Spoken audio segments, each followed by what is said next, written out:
for one of the earlier jungles in Monster Hunter. I'm pretty sure it's the second jungle, but I could be wrong. There's a part where the vocals are chanting something or other. This sound was also originally used in the Ocarina of Time Fire Temple soundtrack, and it had its own controversy associated with it because it apparently translates into Muslim prayer in Arabic, which offended some folks. The more you know, huh? Whew, second to last tier, tier 7, and we're kicking it off with some super sweet concept stuff. I'll just do the Ancient Serpent and the Extinct Species points together, because I think that makes sense. Extinct Species are pretty self-explanatory, monsters that are known to have existed in the Monster Hunter universe at some point, generally via lore or concept art, are confirmed to no longer exist. That's how extinction works. There's several of these that stem mainly from the first and second generation concept art books, one of which is the Ancient Serpent.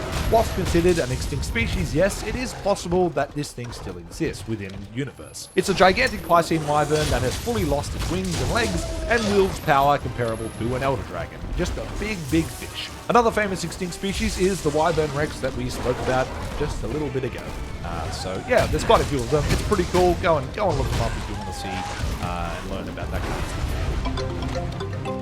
Whilst not on the extinct species list, the Gaia Dragon is another concept art monster that is pretty well known in the community because it would just be super cool to see it fully realized in game. The idea is that it's a huge Elder Dragon whose appearance and abilities vary depending on which map you fight it in. It would be an Obsidian Dragon in the desert, a Marsh Dragon in swamps and jungles, or a Lava Dragon in volcanic maps. The actual design is a little weak by today's standards, but the concept remains strong, I think. This is another one that I was blissfully unaware of before making this video. Zora Magdaros, canonically, has a second pair of arms on its back where its wings should be, that it uses to help hold up its gigantic shell. This feature of it is not nightmare fuel at all. No sir, not at all. Moving on, now, please, thank you. After I googled this prompt, I just ended up watching Max Saw's Monster Hunter World review again. Because once you start that video and your senses are just assaulted, you can't turn back.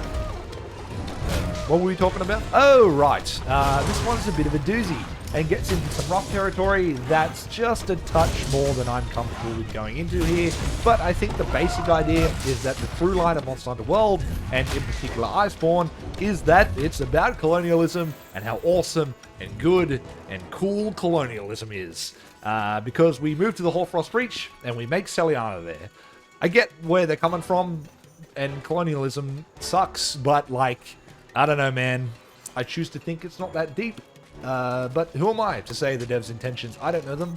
It'd be cool to know them. Capcom, let me meet your devs. That would be sick. This one sort of piggybacks off the Kushala Daora worship one, but focuses on the black dragons like Fatalis and Alatreon. Apparently, there are cults in the world of Monster Hunter that worship these monsters out of fear of what they may do to the world, sort of like how real people worship gods out of fear.